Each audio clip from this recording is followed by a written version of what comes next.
안녕하세요. 해외과학 도서관에 사서 K입니다. 오늘 읽어드릴 책은 프레드릭 베그만님의 오베라는 남자라는 책입니다.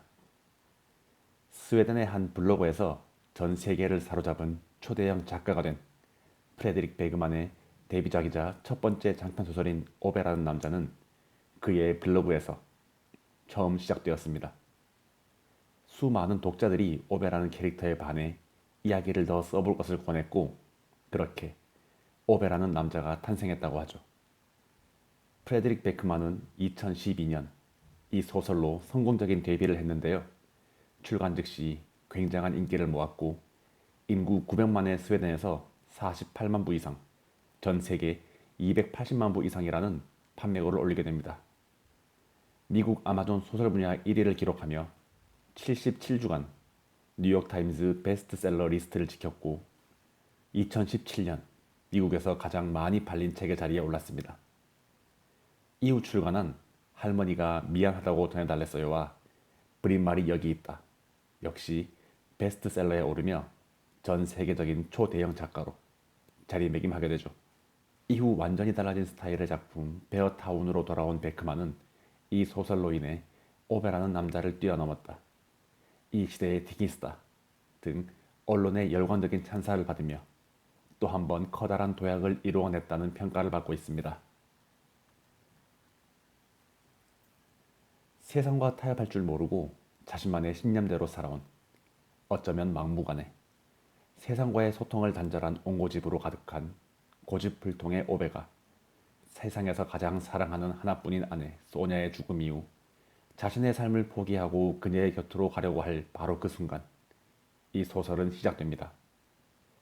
그의 죽음을 방해하는 새로운 이웃 패트릭과 파르바네, 그리고 그들의 두 자녀와 뱃속의 또 다른 아이까지 5명의 한 가족이 이사를 오면서 이야기는 시작이 되죠. 모든 것을 자신의 계획대로 깔끔하게 삶을 마감하려는 오베의 계획은 하루 걸러 하루 페르바네와 패트릭, 그리고 지미와 아드리안 등이 자신의 영역에 침범을 하면서 엉뚱한 방향으로 흘러가게 되죠. 그러는 과정에서 오베라는 인물을, 그리고 오베 주변의 사람들을 오베의 시선에서, 그리고 이웃의 시선에서 재미있게 풀어내고 있습니다. 오베라는 인물은 남들이 말하는 꽉 막힌, 속이 꽈배기처럼 벨벨 꼬여서 모든 것에 트집을 잡는 망할 동네 할아버지입니다. 아니, 그냥 망할 이웃이죠. 그의 그 성질머리는 젊었을 때부터 이어져 온 것이니까요. 그런 그를 가장 잘 이해해주는 인물은 단연 그의 아내 소냐, 그리고 그들의 동네에서 가장 오래 지내온 루네와 아니타가 있습니다. 똑 닮은 오베와 루네. 그렇기에 그 둘은 말하지 않아도 가장 절친한 친구가 되었고, 그렇기에 싸우기도 많이 싸우게 되죠. 하지만 루네가 BMW를 구입했다는 소식에 절교를 하고 말죠. 하지만 책을 읽어보면 BMW라는 매개체는 단순히 하나의 요소에 불과하다는 것을 알 수 있습니다. 그리고 이 이야기에서 무엇보다 중요한 또 다른 인물은 파르바네라는 새로 이사를 온 이웃입니다. 파르바네와 패트릭의 가족은 우연히도, 그리고 필연적이게도 오베와 자꾸 부딪히게 되고 불평 속에서 서로를 이해하게 되죠. 그러면서 오베는 그들로 인해 많은 경험을 하게 되고 그 속에서 새로운 즐거움을 맛보게 됩니다. 자기도 모르는 사이에 그들의 철부지 사고뭉치 아이들에게 호감을 가지게 되고 3살 배기 둘째에게 호통 대신 책을 읽어줄 줄 알게 되며 7살 배기 첫째에게는 그녀가 그토록 가지고 싶어하는 아이패드를, 가장 좋은 아이패드를 사고 싶단 말이야라고 애플 점원에게 애원 화풀이를 하면서 사서 선물을 합니다. 그리고 그토록 원하던 죽음을 4년 후 너무나 평온한 모습으로 아침에 잠에서 깬 파르반에 의해서 발견되죠. 마치 죽음을 기다렸다는 것처럼 유서에 자신의 모든 것을 정리해 놓은 채로 말이죠. 그리고 그의 바람과는 달리 그의 장례식에는 그에게 이런저런 도움을 받고 그를 좋아해주는 300여 명의 이웃이 모이게 됩니다. 파르반에는 오베가 그러길 바랬던 것처럼 오베가 남겨준 1000만 크로이나의 돈으로 소냐 기금을 만들어 어려운 이웃들과 나누죠. 이렇게 소설은 끝을 맺습니다. 제가 책을 읽을 동안 떠오르는 오베라는 인물은 독일에 거주하면서 마주치는 수많은 이웃 할아버지들이었어요. 표정이 별로 없고 평소에는 무뚝뚝하고 엄근진의 표정으로 동네를 다니시는 할아버지들. 가끔은 나에게 호통이라도 칠까 괜히 눈치를 보게 되는 할아버지들. 하지만 몇 마디 건네고 인사를 하다 보면 그 얼굴과 행동과는 달리 내면에는 따뜻함과 친절함, 때로는 유머를 가지고 있는 할아버지들. 바로 그들이 떠올랐습니다. 저는 베크만이라는 작가가 오베라는 할아버지를 통해서 어떤 메시지를 전하고 싶었는지는 사실 잘 모르겠습니다. 하지만 오베라는 인물을 이해함으로써 몇 가지 짐작은 할 수 있었죠. 책에 나온 오베라는 인물을 표현하는 한 구절을 소개해 드리겠습니다. 오베는 자기가 어디로 갈지 확실히 모르는 경우에는 내내 앞으로만 쭉 걸어가는 남자.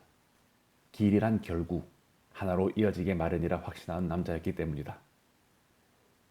오베와 루네. 이 같은 남자들에겐 품이란 다 큰 사람은 스스로 자기 일을 처리해야 한다는 사실을 뜻했다. 따라서 품이라는 건 어른이 되어 다른 사람에게 의존하지 않게 되는 권리라고 할 수 있었다. 스스로를 통제한다는 자부심, 올바르게 산다는 자부심, 어떤 길을 택하고 버려야 하는지 아는 것, 나사를 어떻게 돌리고 돌리지 말아야 하는지를 안다는 자부심. 오베와 루네 같은 남자들은 인간이 말로 떠드는 게 아니라 행동하는 존재였던 세대에서 온 사람들이었다. 이 구절이 책에서 오베라는 남자를 명확히 표현할 수 있는 구절이 아닐까 싶습니다. 원칙과 규칙을 지키는 것을 기본으로 알고 그 기본을 지키며 살아가려고 하는 오베. 그런 그를 두고 사람들은 융통성이 없다. 까칠하다고 입을 모으죠.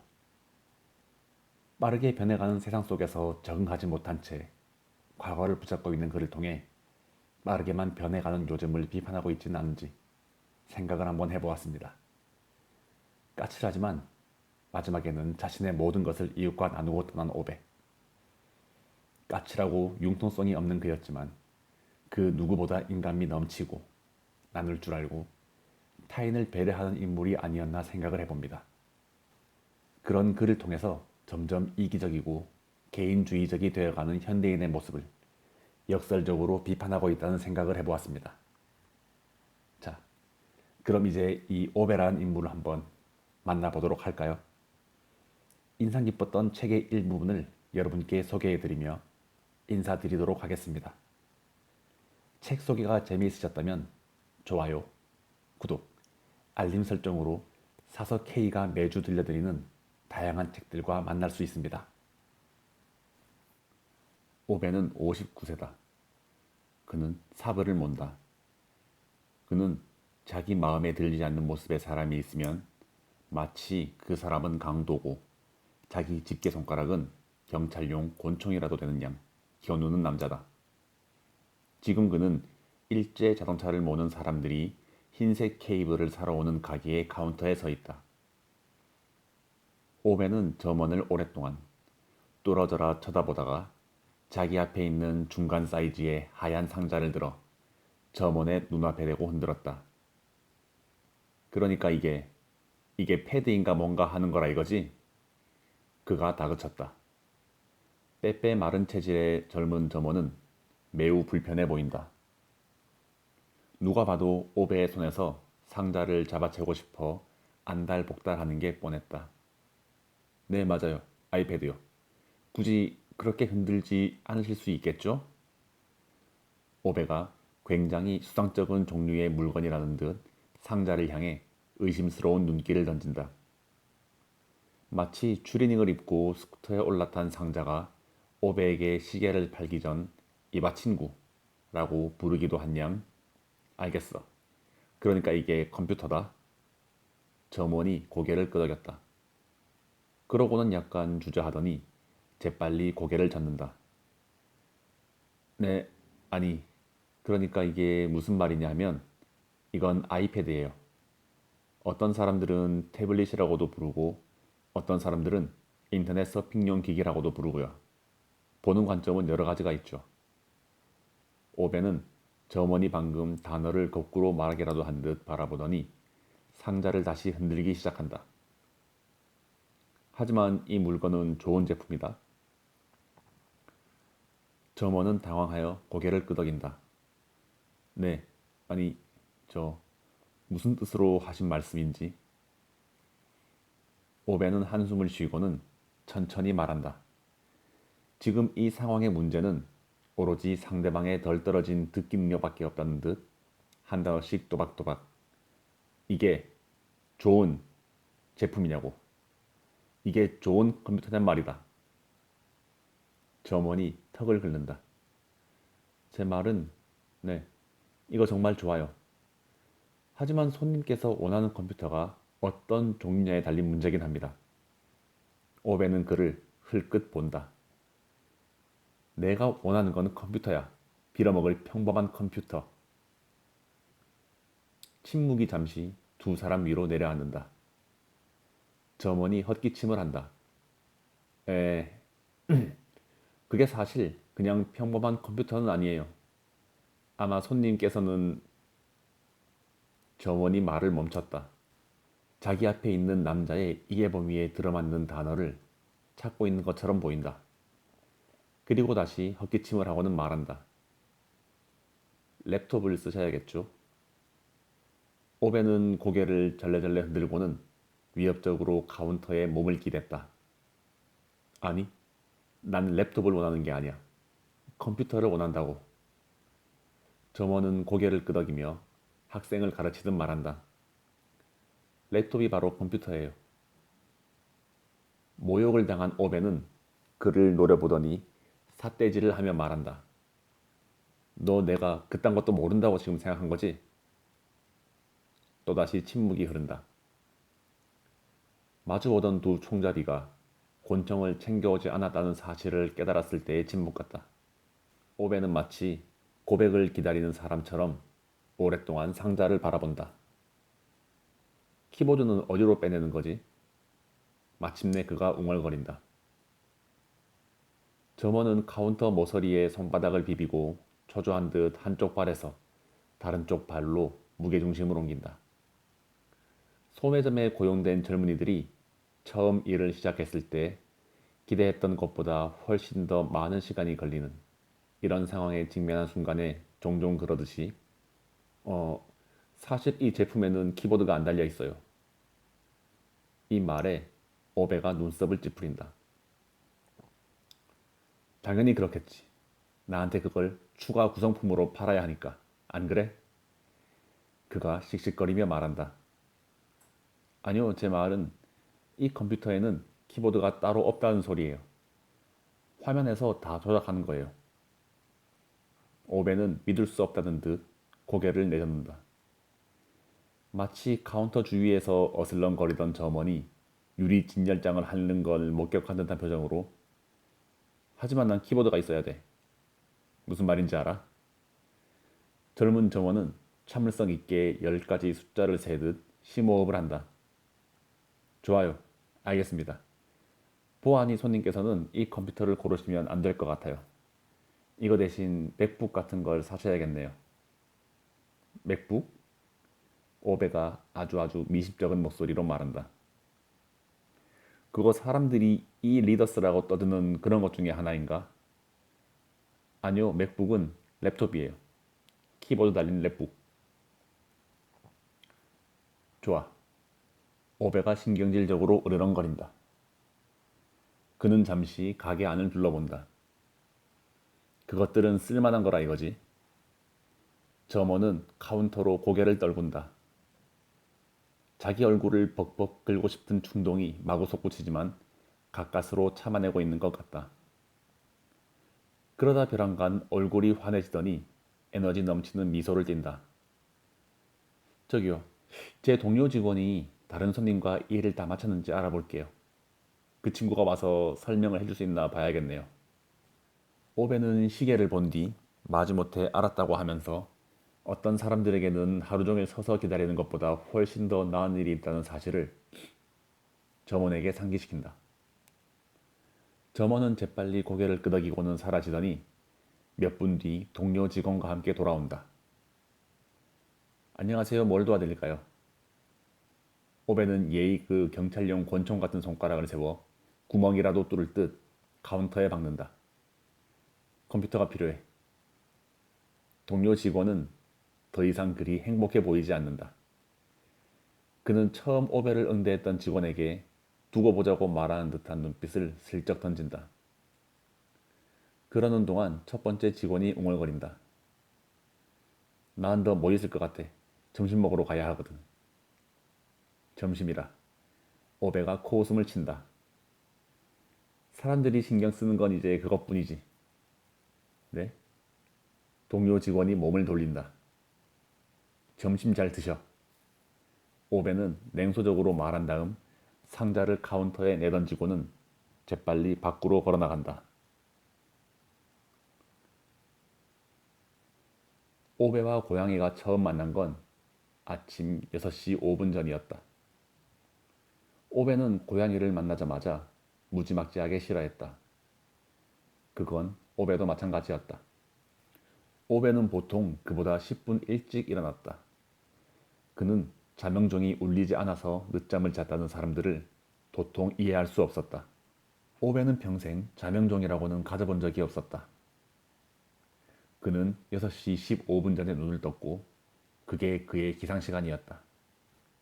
그들이 이 집에서 살았던 근 40년간 오베는 매일 아침마다 커피 예과기를 사용했고 늘 정확히 똑같은 양의 커피를 사용했으며 그런 다음 아내와 커피를 마셨다. 컵 2개에 한 잔씩 따르고 나면 주전자에 한 컵 분량이 남았다. 그보다 많지도 적지도 않았다. 사람들은 어떻게 그럴 수 있는지, 어떻게 제대로 커피를 내리는지 몰랐다. 오늘날 사람들이 펜으로는 글씨도 쓸 줄 모르는 것과 마찬가지로 왜냐하면 이제 모든 컴퓨터와 에스프레소 기계를 쓰기 때문이었다. 사람들이 펜으로 글을 못 쓰거나 커피 하나 내리지 못한다면 대체 세상은 어떻게 돌아가고 있다는 말인가? 커피가 제대로 우러나오는 동안 그는 감청색 바지와 재킷을 입고 나무 나막신에 발을 집어넣었으며 쓸모없는 바깥 세상이 그를 실망시키리라는 걸 예상하고 있는 중년 남자 특유의 방식으로 주머니에 손을 찔러 넣었다. 그런 다음 아침 시차를 하러 거리로 나갔다. 그가 문 밖으로 걸어갔을 때 주변의 2층 집들은 침묵과 어둠에 잠겨 있었고 눈에 보이는 사람이라고는 한 명도 없었다. 내 이럴 줄 알았지. 오베가 생각했다. 이 동네에는 일어나야 하는 시간보다 굳이 아침 일찍 기상하기 위해 노력하는 사람 같은 건 없었다. 이제 여기 사는 사람이라고는 자영업자들과 그 외 변변찮은 종류의 인생들 뿐이었다. 고양이는 주택들 사이로 난 길 한가운데 무덤덤한 표정으로 앉아 있었다. 꼬리는 절반이 잘려나갔고 귀는 하나뿐이었다. 털은 여기저기 빠진 게 누가 손으로 한 움큼 잡아 뽑은 모양새였다. 딱히 인상적인 고양이는 아니었다. 오베가 걸음을 쿵쿵 옮기며 앞으로 나아갔다. 고양이가 일어섰다. 오베는 멈췄다. 그들은 마주서서 잠시 서로를 가늠했다. 조그만 마을의 술집에서 잠재적인 말썽꾼 둘이 마주보듯. 오베는 나막신 한쪽을 녀석에게 던질까 생각했다. 고양이는 자기가 되던진 나막신을 안 가져왔다는 사실을 후회하는 것처럼 보였다.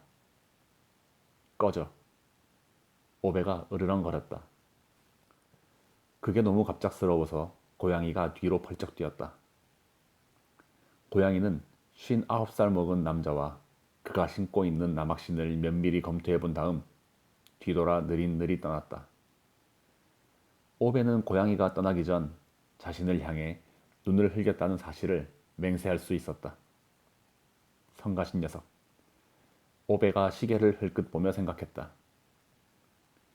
6시까지 2분 남았다. 시작할 시간이다. 하마터면 그 망할 고양이가 시찰 전체를 지체시킬 뻔했다. 하지만 아직은 괜찮다. 그는 주택 사이에 난 도로를 따라 전진하듯 걷기 시작했다. 그는 거주 지역 내에 자동차가 들어오면 안 된다는 사실을 알리는 교통 표지판 위에 잠시 멈춰섰다. 금속 기둥을 퍽 하고 찼다. 흔들리거나 뭐 그런 것 같지는 않지만 언제나 확인해 보는 게 최선이었다. 오벤은 뭐든 간에 발길질을 하면서 물건들의 상태를 점검하는 남자였다. 그는 주차구역을 가로질러 걸었고 밤사이 도둑맞거나 공공기물을 파손하는 패거리들이 불을 지른 차가 없는지 확인하기 위해 모든 차고를 어슬렁어슬렁 돌아다녔다. 이 동네에서 여태 그런 일이 벌어진 적은 한 번도 없었지만 오벤은 그가 하는 시찰 중 하나라도 그냥 건너뛴 적이 없었다. 그는 사부가 주차되어 있는 자기 집 차고 문손잡이를 3번 당겼다. 여느 아침과 똑같이. 그러고 난 다음 그는 방문객 주차구역을 돌아보았다. 이곳에는 차를 최대 24시간까지만 주차할 수 있었다. 그는 재킷 주머니에 넣고 다니는 작은 수첩에 모든 차량 번호를 꼼꼼히 적은 다음 그걸 전날 적어둔 번호들과 비교했다. 같은 번호가 오베의 수첩에 적혀 있을 경우 오베는 집으로 가서 자동차 등록 사업소에 전화를 걸어 해당 차주의 신상을 검색한 뒤 그에게 연락을 취해 그가 표지판도 읽을 줄 모르는 쓸모없는 머저리라는 사실을 알려주었다. 물론 오베가 방문객 주차구역에 차를 댄 게 누군지 궁금해서 그런 것은 아니었다. 하지만 그건 원칙 문제였다. 만약 표지판에 24시간이라고 적혀 있었다면 그게 거기에 머물러도 되는 시간이었다. 사람들이 자기 좋은 곳에 아무렇게나 차를 세운다면 어찌 될 것인가? 혼란이 일어날 것이다. 아무데나 빌어먹을 차들이 널려 있는 것이다. 다행히 오늘은 방문객 주차구역에 불법 주차된 차량이 없었다. 오베는 매일매일 하는 시찰에 다음 단계로 넘어갈 수 있었다. 쓰레기통. 사실 따지자면 그건 오베가 책임질 일은 아니었다. 최근 이 동네에 몰려든 SUV를 타는 패거리들이 밀어붙인 가정용 쓰레기를 분리해서 놔둬야 한다는 말도 안 되는 헛소리에 애초부터 단호히 맞서왔다. 그렇기는 해도 일단 쓰레기의 종류를 나누자는 결정이 내려진 이상 누군가는 그게 제대로 이루어졌는지 확인해야 했다. 아무도 오베 보고 그래달라고 하지는 않았으나 만약 오베 같은 사람이 앞장서지 않는다면 무정부적 혼란이 벌어질 것이다. 쓰레기 봉투가 온갖 곳에 널려 있으리라. 그는 쓰레기통을 툭툭 차보더니 욕설을 내뱉으면서 유리 재활용통에서 병 하나를 끄집어냈고 금속 뚜껑을 돌려 빼는 동안 무능한 인간들에 대해 중얼거렸다. 그는 다시 유리병을 유리 재활용통에 버리고 금속 뚜껑은 금속 재활용통에 집어넣었다. 오베가 주민자치회 회장이었을 당시 사람들이 쓰레기 처리장에 허가받지 않은 쓰레기를 투기한 걸 막기 위해 감시 카메라를 설치하자고 강력히 추진했다. 오베에게는 참으로 짜증스럽게도 그 제안은 투표에서 부결되었다. 동네 사람들은 그 제안을 살짝 거북하다고 느꼈다. 게다가 그들은 비디오 테이프를 전부 보관하는 것도 골치 아픈 일일 거라고 생각했다. 오베가 정직한 의도를 가진 사람은 진실에 대해 걱정할 게 아무것도 없다고 끈질기게 주장했음에도 불구하고 그랬다. 2년 뒤, 그러니까 오베가 자치회 회장에서 물러난 후 그 의제가 다시 등장했다. 새 운영위원회는 주민들에게 최신 카메라가 나왔는데 센서가 있어 움직임이 감지되었을 때만 작동하며 녹화된 화면은 곧바로 인터넷으로 전송된다고 솜씨 좋게 설명했다. 그런 카메라의 도움을 받으면 쓰레기 처리장뿐만 아니라 주차구역을 감시할 수도 있다고. 따라서 기물 파괴범이나 강도를 막을 수도 있다고 했다. 심지어 더 좋은 건 녹화된 자료는 24시간이 지나면 자동으로 삭제되므로 주민들의 사생활에 대한 권리가 침해되는 걸 피할 수 있다는 사실이었다. 카메라 설치를 추진하자는 결정이 만장일치로 이루어졌다. 딱 한 사람만 반대표를 던졌다. 그건 오베가 인터넷을 신뢰하지 않기 때문이었다. 아내가 인터에 초점을 둬야 된다고 한 소리를 했음에도 불구하고 그는 인터넷에 철자를 쓸 때 대문자로 I를 쓰고 넷을 강조했다. 운영위원회는 이내 카메라를 설치하는 건 오베의 눈에 흙이 들어가기 전까지는 불가능하리라는 사실을 깨달았다. 결국 어떤 카메라도 설치되지 않았다. 오베는 차라리 잘된 거라고 그들을 설득했다. 어쨌거나 매일매일 시찰을 하는 편이 훨씬 효율적이었다. 그래야 당신들도 누가 뭘 하고 있는지, 누가 이 상황을 계속 통제하고 있는지를 알 거 아니냔 말이다. 이건 머리를 반만 굴려도 무엇을 뜻하는지 알 수 있는 일이다. 그는 매일 아침 그러듯 쓰레기 처리장 시찰을 끝내고 처리장 문을 잠갔고 제대로 닫혔는지 확인하기 위해 문을 3번 잡아당겼다. 그런 다음 몸을 돌리자 자전거 보관소 바깥벽에 기대어 놓은 자전거 한 대가 눈에 들어왔다. 거기 자전거를 놔두면 안 된다는 표지판이 떡하니 있는데도 자전거 바로 옆에는 주민 누군가가 화난 듯 갈겨 쓴 쪽지가 붙어 있었다. 여기는 자전거 주차구역이 아니에요. 표지판 읽는 법 좀 배우시지? 오베는 말을 해도 소용이 없는 얼간이들에 대해 투덜거리면서 자전거 보관소 문을 열고 자전거를 들어 깔끔하게 집어넣었다. 그런 뒤 보관소 문을 잠그고 손잡이를 3번 잡아당겼다. 그는 분노의 쪽지를 벽에서 떼었다. 그는 운영위원회에 이 벽에 전단지 부착 금지라는 표지판을 설치해야 한다고 건의하고 싶었다. 요즘 사람들은 지들이 화난 것을 알리는 피켓을 들고 본인들 멋대로 여기저기 아무데나 어슬렁거릴 수 있다고 생각하는 모양이었다. 여기는 벽이다. 빌어먹을 게시판이 아니란 말이다. 오베는 주택 사이에 난 좁은 길을 걸어 내려갔다.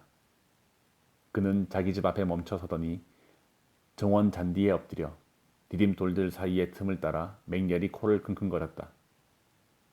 오줌 냄새가 났다. 오베는 관찰을 마치고 집으로 들어가 문을 잠근 다음 커피를 마셨다. 커피를 다 마신 뒤 그는 전화국 가입과 신문 구독을 취소했다. 작은 욕실에 있는 수도꼭지를 수리했다.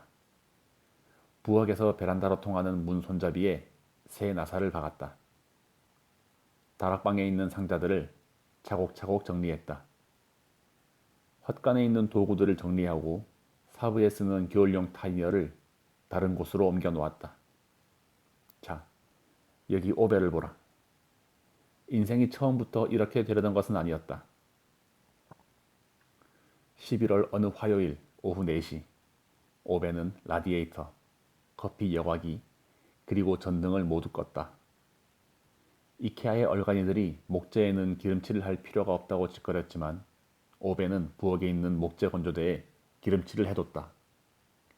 이 집에 있는 모든 목재 작업대는 6개월마다 꼬박꼬박 기름칠을 했다.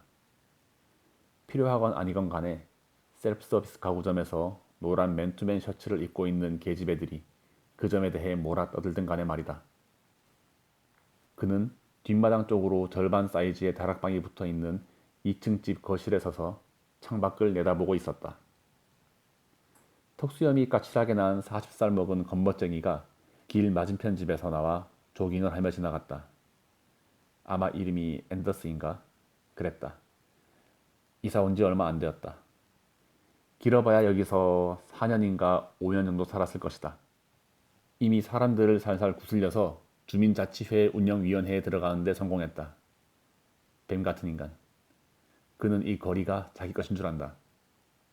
이혼한 다음 이사를 온 게 분명한데 터무니없는 집값을 지불하고 들어왔다. 이런 빤한 놈들이 이곳에 와서 정직한 사람들을 상대로 부동산 가격을 올려받는다. 마치 이 동네가 부촌이라도 되는 양. 게다가 그 녀석은 아우디를 몰았다. 오베는 그럴 줄 알고 있었다. 자영업자나 기타 등신들은 죄다 아우디를 모니까. 오베가 주머니에 손을 찔러 넣었다. 그리고 살짝 거만한 태도로 마룻바닥에 발길질을 했다. 사실 이 2층 집은 오베와 아내가 살기에는 좀 크다. 그 점은 어느 정도 인정할 수 있다. 하지만 돈은 다 갚았다. 융자는 한 푼도 없다. 유행에 따라 옷이나 사 입는 사람들에게 그거 하나는 확실히 말해줄 수 있었다. 이젠 사방이 다 융자였다. 다들 그게 인간이 가는 길인 줄만 알았다. 오베는 모기지를 갚았다. 의무를 다했다. 직장도 다녔다. 병가라고는 한 번도 낸 적이 없다. 자기 몫의 짐을 짊어졌다. 책임도 어느 정도 졌다. 아무도 더는 그렇게 하지 않는다. 누구도 책임을 지지 않는다. 이제 있는 거라고는 컴퓨터와 컨설턴트, 그리고 나이트클럽에 가거나 아파트 임대차 계약을 은밀하게 팔아치우는 지역 유지들 뿐이었다. 조세 피난처와 금융자산만 있었다. 아무도 일하기를 원치 않는다. 하루 종일 점심이나 처먹었으면 하는 인간들로 나라가 꽉 찼다. 좀 느긋하게 살면 좋지 않아요? 직장에서 그들이 오베에게 말했다. 일자리 부족과 그로 인한 나이든 세대의 은퇴에 대해 설명하는 와중에 말이다. 한 세기의 3분의 1을 한 직장에서 보낸 사람. 그들이 오베를 표현하는 방식이었다. 벼랑간 오베는 빌어먹을 세대가 된 것이었다. 왜냐하면 이제 직장에 다니는 사람들은 모두 31세이고 너무 꽉 끼는 바지를 입으며 더 이상 제대로 된 커피를 마시지 않기 때문이다. 책임을 지길 원치도 않는다. 공들여 턱수염을 기른 엄청난 수의 인간들이 직장을 옮기고 아내를 갈아치우고 자동차 상표를 바꿨다. 딱 저렇게 지들 기분이 당길 때마다. 오베는 창밖을 노려봤다. 겉멋쟁이가 조깅을 하고 있다. 오베가 조깅 때문에 짜증이 나는 건 아니었다. 전혀. 오베는 사람들이 조깅을 하는 것에는 조금도 관심이 없었다. 그가 이해할 수 없는 건 왜 인간들이 조깅 가지고 저렇게 호들갑이냐는 것이다. 하나같이 만면에 거만한 미소를 띠고 다니는데 꼭 자기들이 폐기종이라도 치료하러 밖에 나온 것처럼 그렇고 빨리 걷는 놈이건 천천히 뛰는 놈이건 조깅하는 인간들은 다 똑같이 그랬다. 40살이나 먹은 남자가 세상에 대고 자긴 똑바로 할 줄 아는 게 없다고 떠들대는 꼴이었다. 조깅을 하려면 반드시 14살짜리 루마니아 체조 선수처럼 입고 나와야 한단 말인가? 올림픽에 출전한 터보거닝 팀처럼 차려 입어야만 하나? 고작 45분 동안 목적도 없이 동네를 돌아다닌다는 이유 때문에? 그 겉멋쟁이에게는 애인이 있었다. 그보다 10살 어렸다. 오베는 그녀를 금발 잡초라고 불렀다.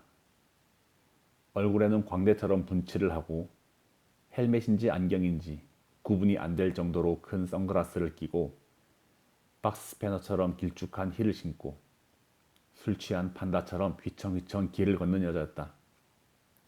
그녀는 핸드백만한 크기의 동물을 기르고 있는데 그놈은 목줄에서 풀려나면 신나게 다니다가 오베의 정원 디딤돌 위에 오줌을 쌌다. 그녀는 오베가 그걸 모를 거라 생각했지만 오베는 언제나 알아차렸다. 그의 인생이 이렇게 되리라곤 예상 못했다. 완전히 다 멈췄다. 조금 마음 편하게 받아들이면 좋지 않을까요? 그들은 어제 일하던 중에 그렇게 말했다. 이제 오베는 기름을 먹인 부엌 조리대 옆에 서 있다. 화요일 오후에 이런 일을 할 줄은 몰랐다. 그는 맞은편에 위치한 자기 집과 똑같이 생긴 주택을 창밖으로 내다봤다. 아이가 딸린 가족이 막 이사를 왔다. 분명 외국인이었다. 아직 무슨 차를 타고 다니는지는 모른다. 아마 일제거나 뭐 그렇겠지. 맙소사. 오베는 방금 자기 입으로 너무나 공감되는 이야기라도 한 것처럼 격하게 고개를 끄덕였다. 그는 거실 천장을 올려다보았다. 오늘 거기다 고리를 매달 것이다. 그냥 보통 고리를 매달겠다는 뜻이 아니다. 데이터 코드를 진단하고 나발을 불어대고 성별 구분이 되지 않는 카디건만 입고 다니는 IT 컨설턴트들은 흔해 빠진 고리를 설치하겠지. 하지만 오베의 고리는 바위처럼 단단할 것이다. 그는 아주 단단히 나사를 박아 넣을 것이고 그래서 집이 부서질 때에도 그 고리는 끝까지 버틸 것이다. 며칠 안에 넥타이 매듭을 아기 머리통만큼이나 크게 매고 거드름을 피워대는 부동산업자가 여기 서 있을 것이고 개발 호재니 공간 효율이니 하는 소리를 떠버리다가 오베라는 망한 자식에 대해 온갖 종류의 의견을 갖게 될 것이다. 그러나 그는 오베의 고리에 대해서는 입도 번긋할 수 없으리라.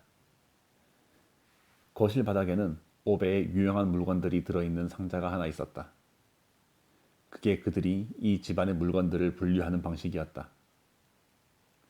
오베의 부인이 샀던 것은 모두 사랑스러운 혹은 가정적인 것들이다. 오베가 산 물건은 모두 유용한 것들이다. 기능이 있는 물건. 그는 그것들을 상자 2개에 나누어 담아두었다. 큰 상자 하나, 작은 상자 하나. 지금 이 상자는 작은 상자다. 나사와 못, 스패너 세트 등 그런 종류의 물건들로 가득했다. 사람들은 더 이상 유용한 물건들을 안 갖고 살았다. 사람들이 가진 건 죄다 똥덩어리들 뿐이었다. 신발을 20켤레나 가지고 있으면서도 구두 주걱이 어디에 있는지는 전혀 모른다. 집안을 전자레인지와 평면 텔레비전으로 채워놓았지만 누군가 칼로 위협하며 대답을 강요해도 콘크리트 벽에 쓰는 플러그가 뭔지 대답하지 못한다. 오베의 유용한 물건들을 보관한 상자 안에는 콘크리트 플러그만 담아두는 서랍이 따로 있었다. 그는 마치 체스말을 보듯 플러그들을 바라보고 있었다. 그는 콘크리트의 나사를 박을 때 무슨 플러그를 쓸지 결정하느라 스트레스를 받지 않는다. 물건들은 저마다 쓰일 곳이 정해져 있게 마련이다. 모든 플러그에는 돌기가 달려있는데 각각 나름의 사용처가 있다. 사람들은 더 이상 물건에 알맞은 올바른 기능을 존중하지 않는다. 그들은 컴퓨터 화면상의 모든 것이 말쑥하고 깔끔하게 보이기만 하면 행복해한다. 하지만 오베는 물건들을 응당 그렇게 다뤄져야 하는 방식으로 다뤘다. 오베는 월요일에 사무실에 출근했고 그들은 오베의 주말을 망칠까봐 그 사실을 금요일에 가지 않겠다고 전했다. 조금 느긋하게 사는 것도 좋을 겁니다. 그들이 점잔을 빼며 천천히 말했다. 느긋하게 살라고? 그치들은 화요일 아침 눈을 떴을 때 더 이상 아무런 목적이 없다는 게 어떤 것인지 알고는 있을까? 인터넷을 사용하고 에스프레소 커피를 마시는 그 인간들은 무언가에 대해 책임을 진다는 게 어떤 것인지 알기는 할까? 오베는 눈을 가늘게 뜨고 천정을 바라보았다. 고리를 정중앙에 다는 게 관건이다. 그는 다짐을 했다. 오베가 거실에 서서 그 문제에 몰입해 있는데 뭔가 길게 찍 하고 긁히는 소리가 사정없이 회방을 놓았다. 어느 굉장한 머저리가 트레일러 달린 일제 자동차를 몰다가 오베의 집 외벽을 긁지 않고서는 도저히 나올 수 없는 소리였다. 오베는 아내의 친구들이 자신과 결혼한 그녀를 이해 못한다라는 걸 잘 알고 있었다. 사실 그는 그들을 비난할 수 없었다. 사람들은 그가 까칠하다고 말했다. 아마 그들이 오르리라. 그는 그 점을 결코 심각하게 반성해 본 적이 없었다. 사람들은 그가 사회성이 없다고도 했다. 오베는 이 말이 자기가 사람들에게 지나치게 싹싹하지 않다는 의미일 것이라고 짐작했다. 그런 관점에서라면 그는 그들에게 전적으로 동의할 수 있었다. 사람들은 종종 제정신이 아니었다. 오베는 잡담에 끼어드는 사람이 아니었다. 그는 이러한 경향이 최소한 오늘날에는 심각한 성격적 결함이 된다는 사실을 깨닫게 되었다. 이제 사람들은 주변에 어슬렁거리는 영감탱이 아무와도 무슨 주제로든 수다를 떨 수 있어야 했다. 순전히 그게 사근사근한 태도라는 이유만으로 어쩌면 오베 세대의 사람들은 여기저기서 가치없어 보이는 일들을 한다고 떠들어대는 그 세상을 맞이할 준비가 안 되어 있는지도 몰랐다. 오늘날 사람들은 새로 개조한 주택 앞에 서서 마치 그 집을 자기들 손으로 직접 지은 양 떠버렸다. 드라이버 하나 직접 집어 올리지 않았으면서. 그들은 심지어 돈을 주고 사람을 고용한 것 외에 다른 방법을 찾으려고 시도조차 하지 않았다. 그냥 허풍이나 떨었다. 자기가 직접 마룻바닥을 깔거나 습기 찬 방을 개조하거나 겨울용 타이어를 갈아 끼울 수 있다는 건 더 이상 아무런 미덕도 아니었다. 나가서 다 돈으로 살 수 있는데 그런 것이 다 무슨 소용인가? 도대체 인간의 가치란 무엇인가? 아내의 친구들은 그녀가 자발적으로 매일 아침 눈을 뜬 뒤 오베와 함께 하루를 공유하기로 결정한 이유를 이해할 수가 없었다. 물론 그도 이해할 수 없었다.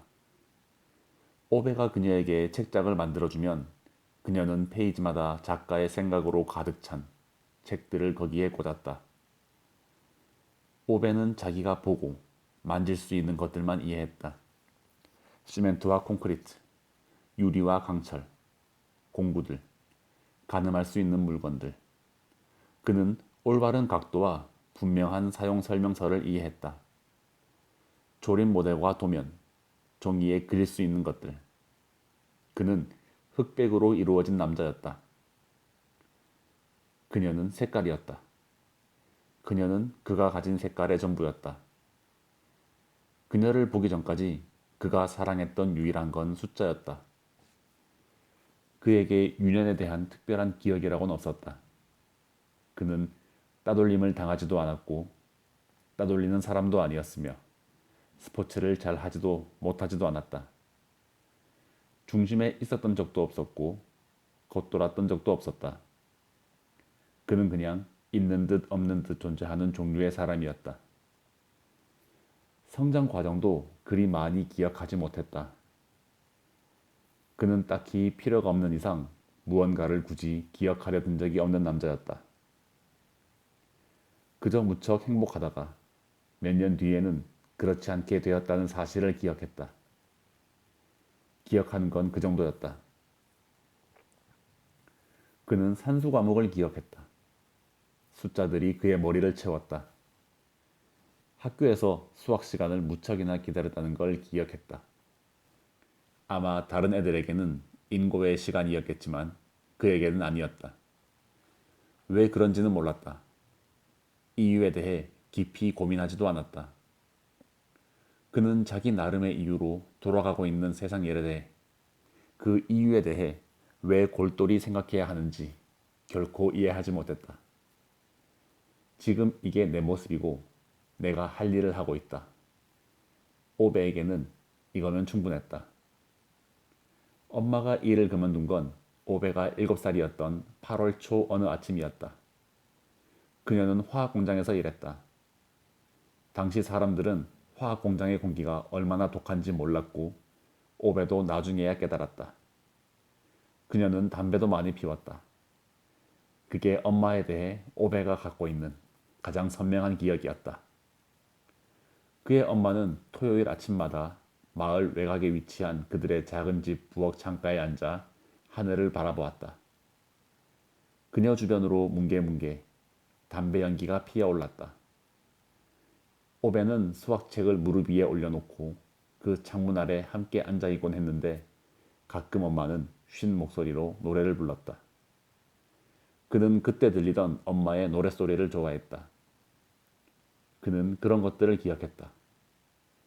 물론 엄마의 목소리는 걸걸했고 음정이 이상해서 보통 사람들이 좋아할 만한 노래에 비하면 훨씬 귀에 거슬렸지만 어쨌거나 그는 자기가 그 노래를 좋아했다는 걸 기억했다. 오베의 아버지는 철도 회사에서 일했다. 아버지의 손바닥에는 나이프로 새긴 것 같은 깊은 손금들이 있었고 얼굴의 주름은 워낙 깊어서 그가 열심히 일할 때면 땀이 주름을 따라 가슴으로 흘러내릴 정도였다. 머리카락은 가늘고 몸은 호리호리했지만 팔 근육은 굉장히 울퉁불퉁해서 마치 바위를 깎아낸 것처럼 보였다. 오베가 무척 어렸을 때 그는 부모님을 따라 아버지의 철도회사 동료들이 있는 큰 파티에 참석하게 되었다. 오베의 아버지가 필스너 맥주 2병을 해치우고 나자 파티 참석자 중 몇 사람이 아버지에게 팔씨름 시합을 하자고 도전을 했다. 오베는 그런 거인들이 아버지 맞은편 벤치에 다리를 벌리고 기다리고 있는 광경은 처음 봤다. 그들 중 몇 사람은 몸무게가 200kg은 나가 보였다. 아버지는 그들 모두를 꺾었다. 그날 밤 그들이 집으로 돌아갈 때 아버지는 오베의 어깨에 팔을 두르고 말했다. 오베, 돼지 새끼들이나 덩치와 힘이 맞먹는다고 생각한단다. 꼭 기억해라. 오베는 절대 그 말을 잊지 않았다. 아버지는 절대 주먹을 들지 않았다.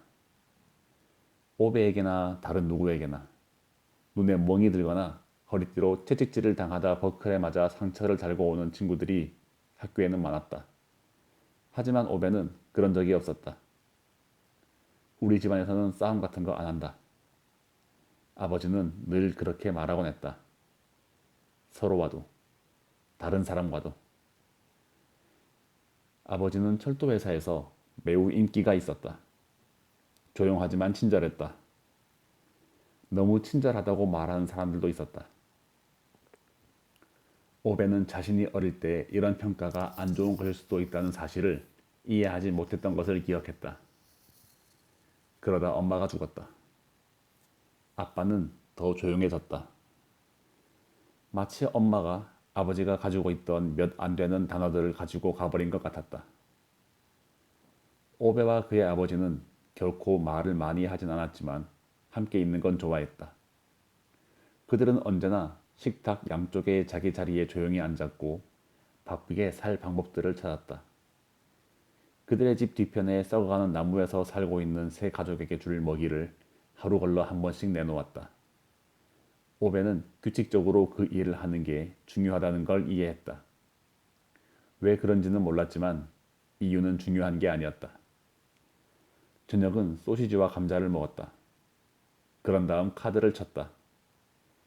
부유하진 않았지만 늘 먹고 살만은 했다. 오베의 아버지에게 남은 유일한 말은 엔진에 대한 것들이었다. 그는 상당한 시간 엔진에 대해 말하며 보냈다. 엔진은 받은 만큼 준다. 그는 그렇게 말하곤 했다. 내가 엔진을 존중해서 다루면 엔진은 내게 자유를 줄 거야. 네가 바보처럼 행동하면 내게서 자유를 빼앗을 거고. 아버지는 오랫동안 자기 차가 없었지만 1940년에서 50년대 사이에 철도 회사의 사장과 임원들이 자동차를 사기 시작했고 이내 철로에서 일하는 과묵한 남자가 알고 지낼 만한 가치가 있는 사람이라는 소문이 퍼졌다. 오베의 아버지는 학교를 마치지 못했고 오베의 교과서에 있는 산수 문제도 많이 이해하지 못했다.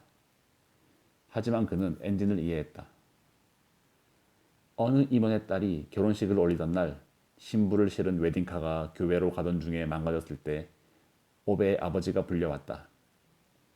그는 어깨에 공고함을 맨 채 자전거를 타고 왔는데 공고함이 어찌나 무거웠던지 그걸 옮기는데 건장한 두 사람이 필요했을 정도였다. 하지만 그가 일을 마치고 다시 자전거를 타고 돌아갈 때 그건 더 이상 문제도 아니었다. 임원의 아내가 오베의 아버지를 결혼식 피로연에 초대했지만 팔뚝에 기름때가 덕지덕지 묻은 사람이 우아한 분들과 한자리에 앉아있는 게 그리 적절한 행동은 아닐 것 같다고 그는 말했다. 하지만 집에 있는 꼬맹이에게 줄 빵과 고기를 담아준다면 기꺼이 받겠다고 했다. 오베는 막 8살이 되었다. 그날 저녁 아버지가 식사를 차렸을 때 오베는 궁중 연회에 온 듯한 기분이었다. 몇 달 뒤 그 임원이 다시 오베의 아버지를 호출했다. 사무실 바깥의 주차구역에 엄청나게 낡고 말도 못하게 허름한 사부 92가 서 있었다. 눈에 띄게 업그레이드된 사부 93이 시장에 나온 뒤로 더는 생산되지 않았지만 그 차는 사부사에서 최초로 제작한 자동차였다. 오베의 아버지는 그 차가 정말 괜찮다는 사실을 알아차렸다. 전륜구동에 커피 메이커 같은 소리가 나는 측방 엔진. 그 임원이 재킷 속 멜빵에 엄지손가락을 찔러 넣은 채 설명한 바에 따르면 사고를 당한 차량이었다. 암록색 차체가 심하게 파여 있었고 보닛 아래 상태도 그리 괜찮은 편이 아니었다. 하지만 오베의 아버지는 지저분한 작업복 주머니에서 작은 드라이버를 꺼내고는 시간을 들여 차를 검사한 뒤 시간과 정성과 적당한 도구만 있으면 차를 정상적으로 작동시킬 수 있을 거라는 판단을 내렸다. 누구 차죠? 오베의 아버지가 몸을 쫙 펴고 손가락에 묻은 기름을 걸레로 닦으며 물었다. 내 친척의 차였네. 임원이 바지 주머니에서 열쇠를 꺼내 오베의 아버지 손바닥 위에 올려놓으며 말했다. 이젠 자네 거고. 임원은 그의 어깨를 툭툭 두드리고는 몸을 돌려 사무실로 돌아갔다. 오베의 아버지는 숨을 고르려 애쓰면서 거기 그대로 서 있었다. 그날 저녁 그는 눈이 왕방울만해진 자기 아들에게 그 일을 몇 번이고 다시 설명해야 했고 이제 그들의 집 정원에 주차된 이 신비로운 괴물에 대해 알고 있는 걸 전부 가르쳐줘야 했다. 그는 자기 아들을 무릎에 올려놓은 채 한밤중까지 운전석에 앉아 수많은 기계 부품들이 어떻게 연결되어 있는지 설명했다. 그는 모든 나사와 튜브들 하나하나에 대해 설명해 줄 수 있었다. 오베는 그날 밤에 자기 아버지만큼 자부심에 찬 남자는 본 적이 없었다. 8살이었던 오베는 그날 밤 사부 말고 다른 차는 절대 몰지 않겠다고 다짐했다. 토요일 수업이 없을 때마다 오베의 아버지는 그를 마당으로 데리고 가서 보닛을 열고 온갖 부품의 이름과 기능을 가르쳐 주었다. 일요일에 그들은 교회에 갔다. 둘 다 신을 향해 대단한 열정을 품고 있지는 않았다. 오베의 엄마가 꾸준히 교회에 나갔기 때문에 따라갔을 뿐이다. 그들은 뒷좌석에 앉아 예배가 끝날 때까지 각자 바닥의 무늬를 가만히 응시했다. 솔직히 말해 그들은 신에 대해 생각하는 것보다 오베의 엄마를 그리워하는 데 더 많은 시간을 보냈다. 말하자면 그건 그녀의 시간이었다. 비록 그녀가 더는 세상에 없어도 그런 다음 그들은 사브를 몰고 오랫동안 시골길을 드라이브했다. 오베가 한 주의 일과 중 가장 좋아하는 시간이었다. 그해 오베는 학교가 끝나면 집에 혼자 있기보다 아버지를 따라 일을 하기 위해 조차장으로 갔다. 지저분하고 보수도 낮은 일이었지만 아버지는 말하곤 했다. 정직한 직업이니 할 만한 가치가 있다. 오베는 조차장에서 일하는 사람들을 모두 좋아했다. 톰만 빼고. 톰은 키 크고 시끄러운 사내로 주먹은 플랫벳 트럭만큼이나 크고 눈은 항상 걷어차기 좋은 만만한 동물들을 찾고 있는 것 같았다. 오베가 9살 때 그의 아버지가 고장난 기차 차량을 청소하는 걸 도우라며 그를 톰에게 보냈다. 오베가 다가가자 톰은 벼랑간 눈을 희번덕거리며 잔뜩 지친 승객이 두고 간 서류 가방을 잡아챘다. 선반에서 떨어진 가방의 내용물들이 바닥에 흩어져 있었다. 이내 톰은 네 발로 기듯 돌아다니면서 눈에 띄는 모든 걸 뒤졌다. 죽는 사람이 임자지. 그가 오베에게 내뱉듯 말했다. 그의 눈 속에 있는 무엇인가를 보자 오베는 마치 자기 피부 아래로 벌레들이 기어다니는 것 같은 기분이 들었다. 오베가 돌아서서 가려는데 우연히 지갑 하나를 봤다.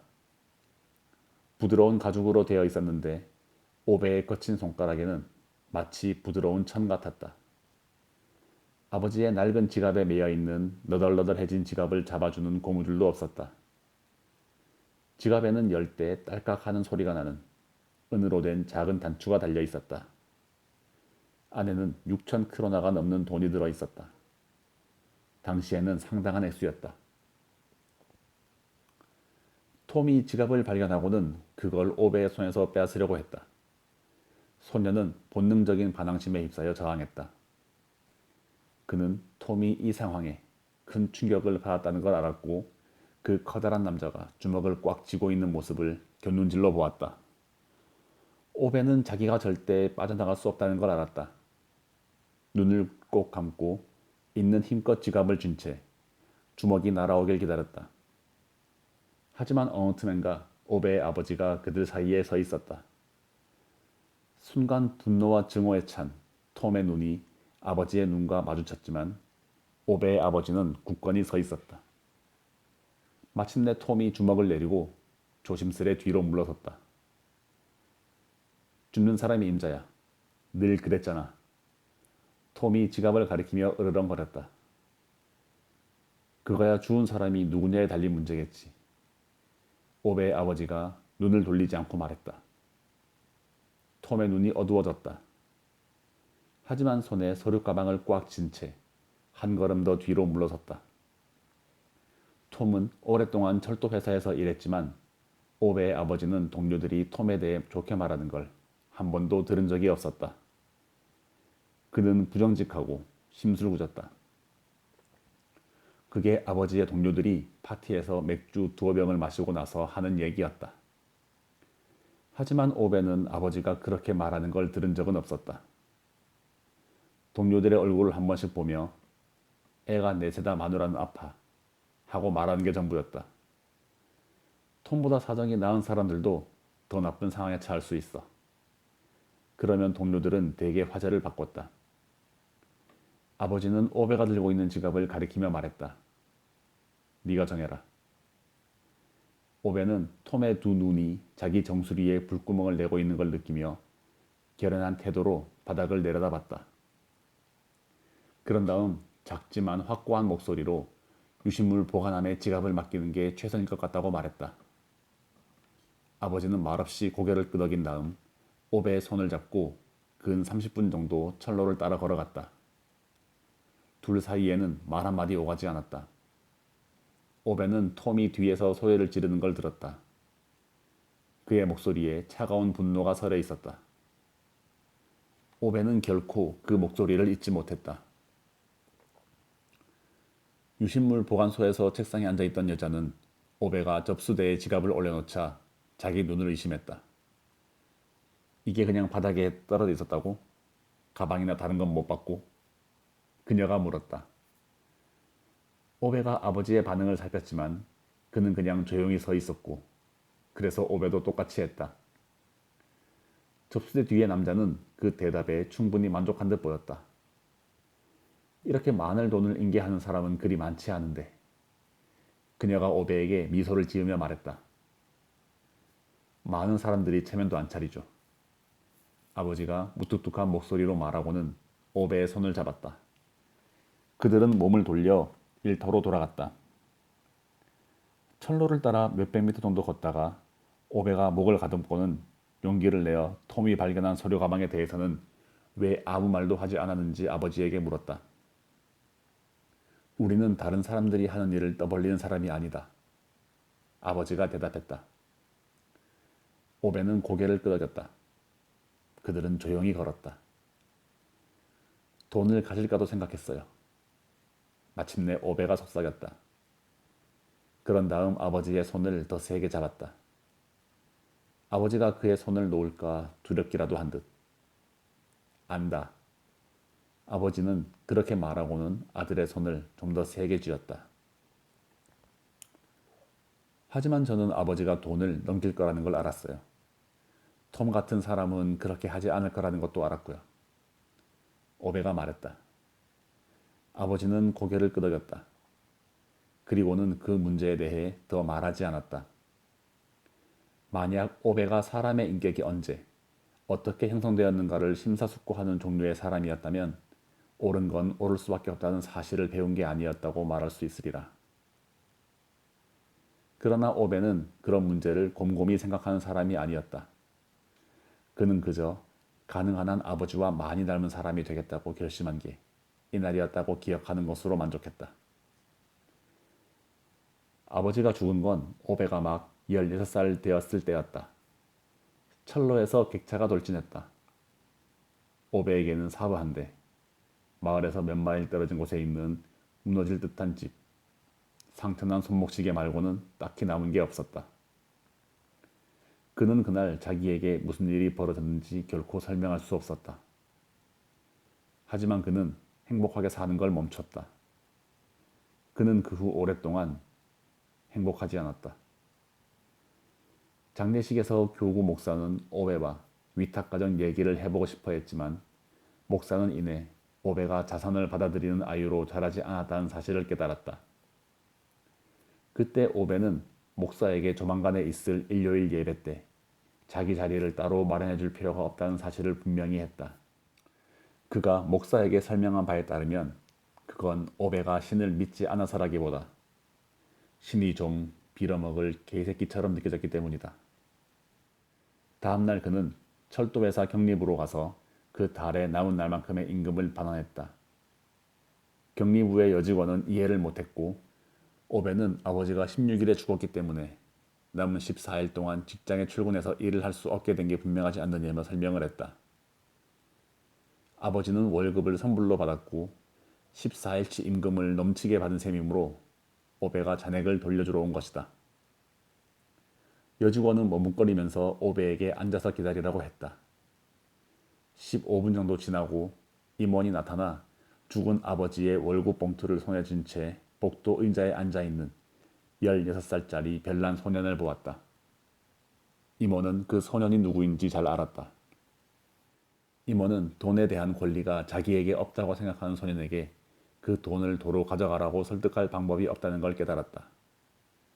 그래서 오베에게 남은 14일 동안 일을 해서 돈에 대한 권리를 획득하는 게 어떻겠냐는 제안 외에 다른 대안은 없어 보였다.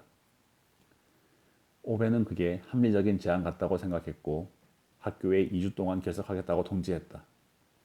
이후 그는 다시는 학교로 돌아가지 않았다. 그는 철도회사에서 5년 동안 일했다. 그러던 어느 날 그는 기차를 탔다가 처음으로 그녀를 보았다. 아버지가 죽고 그 이후 웃는 게 바로 그날이었다. 인생이 다시는 전과 같지 않게 되었다. 사람들은 오베가 세상을 흑백으로 본다고 말했다. 하지만 그녀는 색깔이었다. 그녀는 오베가 볼 수 있는 색깔의 전부였다. 그녀는 운명을 믿었다. 어떤 인생 헬로를 걷든 간에 애초에 예정되었던 대로 가게 된다고 믿었다.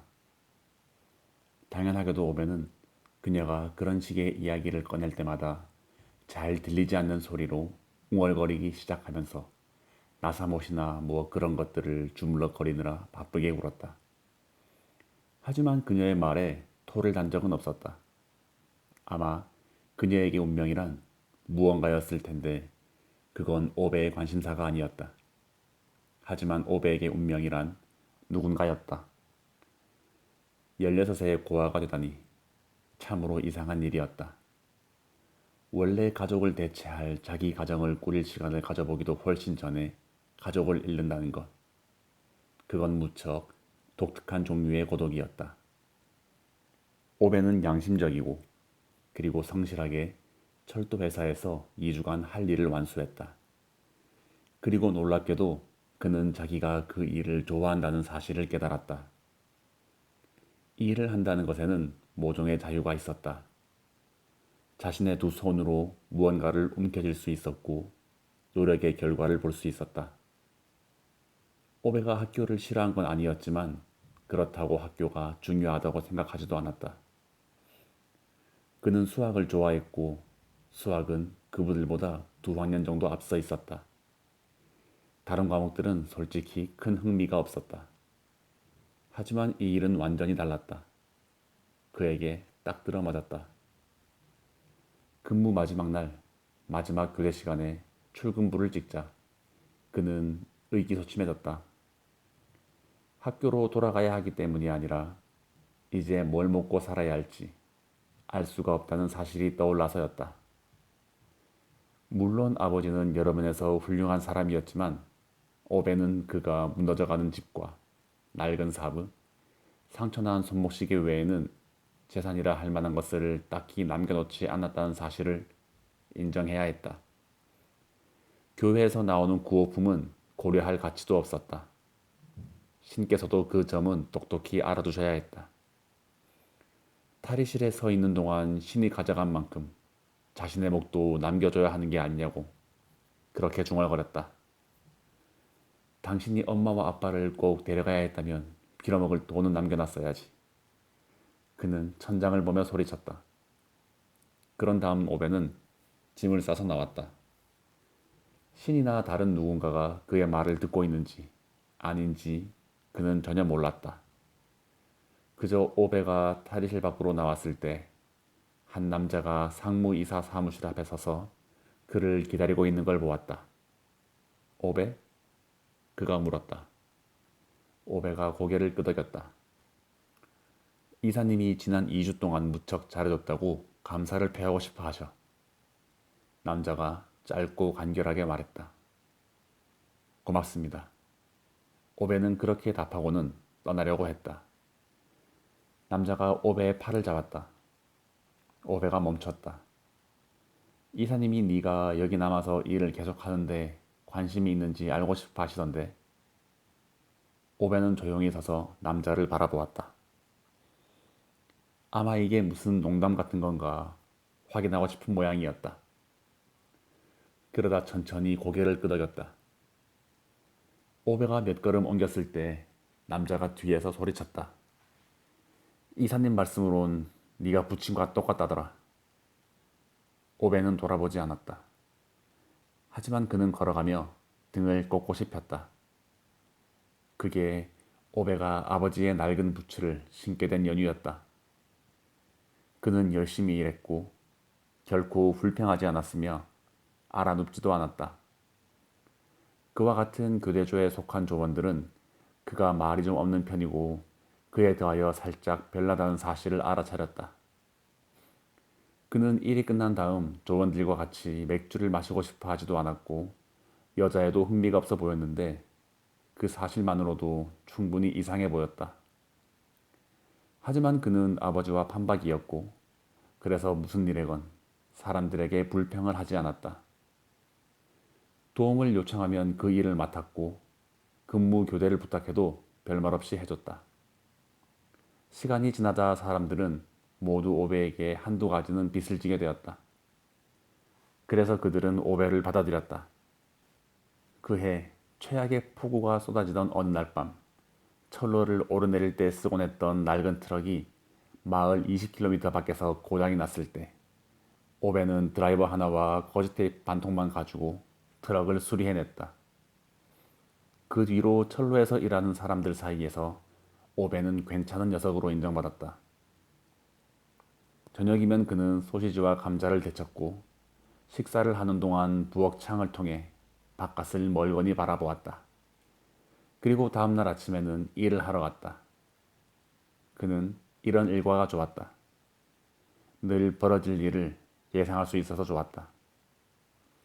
아버지가 죽고 난 뒤로 그는 해야 할 일을 하는 사람들과 그렇지 않은 사람들 사이에 점점 더 차별을 두었다. 실천하는 사람과 말만 하는 사람들을 구별했다. 그래서 오베는 점점 더 말을 줄이고 점점 더 실천을 했다. 오베는 친구가 없었다. 반면 적도 거의 없었다. 톰을 제외하고는.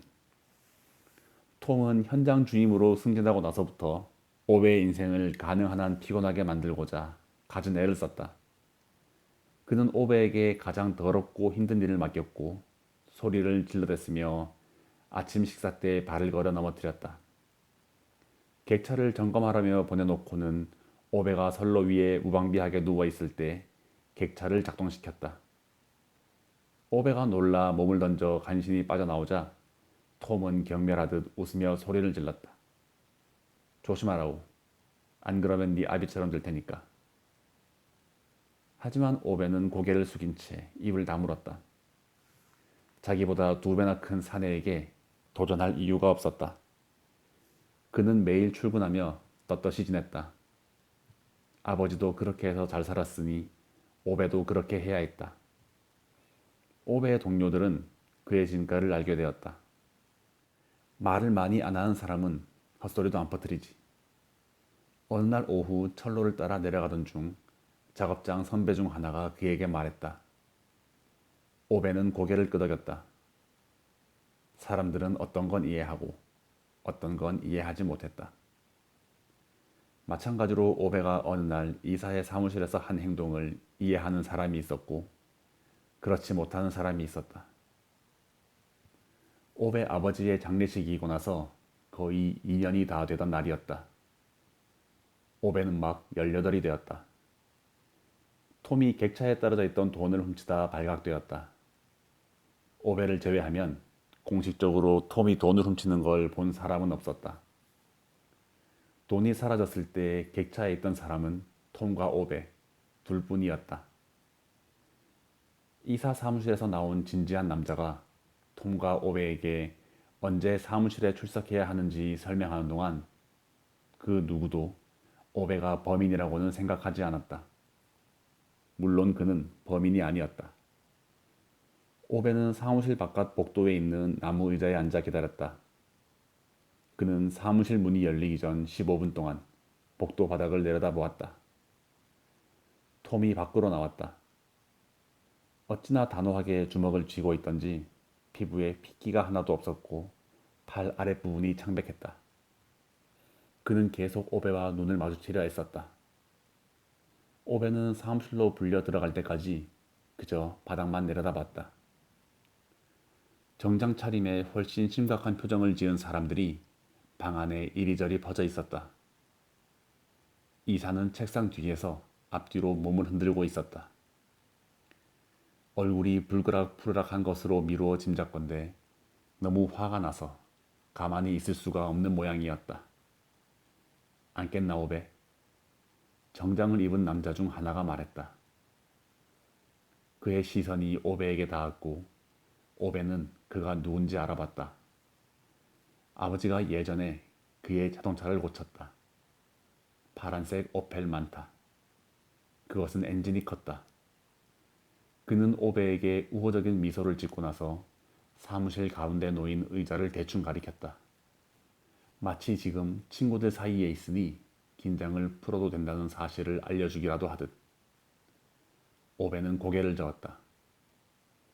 오펠 만타를 타는 남자가 알겠다는 듯 고개를 끄덕였다. 자, 보자. 이건 그냥 형식적인 거야, 오베. 여기 있는 누구도 네가 돈을 훔쳤다고 생각하지 않아. 네가 할 일은 누가 그랬는지 우리에게 말해주는 거야. 오베는 바닥을 보았다. 30초가 흘렀다. 오베? 오베는 대답하지 않았다. 마침내 이사의 거친 목소리가 정적을 깼다.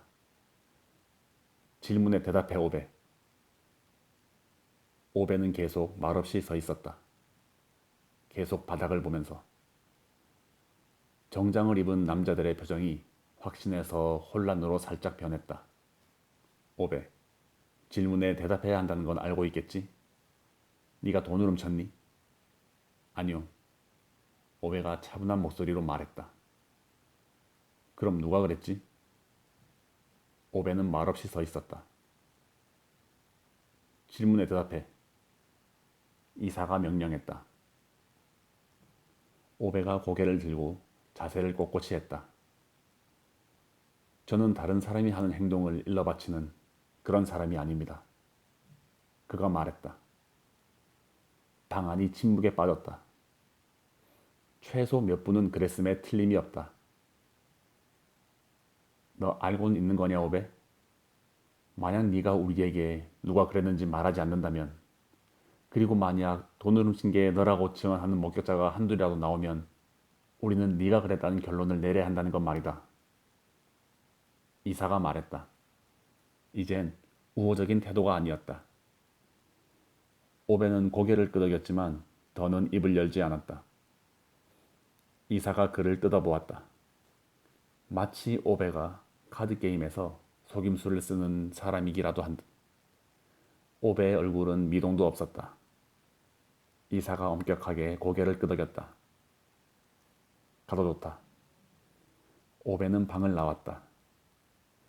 톰은 15분 전에 이사 사무실에서 오베에게 책임을 덮어씌웠다. 그날 오후 톰의 조에서 일하는 친구 둘이 와서 선배의 인정을 받는 후배가 되고픈 듯 열정적으로 오베가 돈을 훔치는 걸 두 눈으로 똑똑히 봤다고 주장했다. 만약 오베가 톰을 지목했다면 말이 서로 엇갈렸을 것이다. 하지만 이제 톰의 말과 오베의 침묵이 맞서는 형국이었다. 다음날 아침 반장은 오베에게 사물함을 비우고 상무이사 사무실 앞에 가 있으라고 했다. 톰은 탈의실 문 밖에 서서 기다리고 있다가 오베가 떠날 때 조롱을 퍼부었다. 도둑놈. 톰이 야유했다. 오베는 눈을 들지 않고 그를 지나쳤다. 도둑놈, 도둑놈, 도둑놈. 오베에게 불리한 증언을 한 젊은 직원 중 하나가 탈의실이 떠나가라 즐겁게 노래를 부르다가 나이든 조원에게 깃방망이를 얻어맞고는 조용해졌다.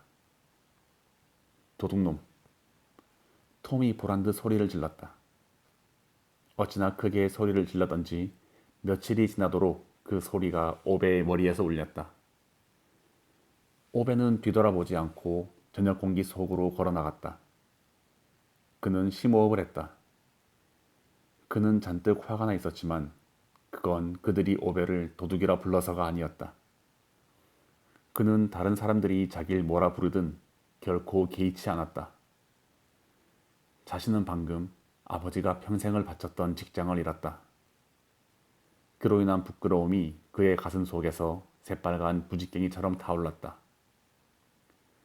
작업복을 꽉 붙은 채 마지막으로 사무실을 향해 걸어가는 동안 자기 인생을 돌이켜 생각할 수 있었다. 그는 여기서 일하는 게 좋았다. 제대로 된 작업을 하고 제대로 된 도구를 갖춘 진짜 직업. 그는 이런 상황에 경찰이 도둑에게 하는 조치들을 다 겪고 나면 비슷한 종류의 직업을 얻을 수 있는 다른 곳으로 떠나봐야겠다고 결심했다. 멀리까지 가야 할지도 모른다고 그는 생각했다.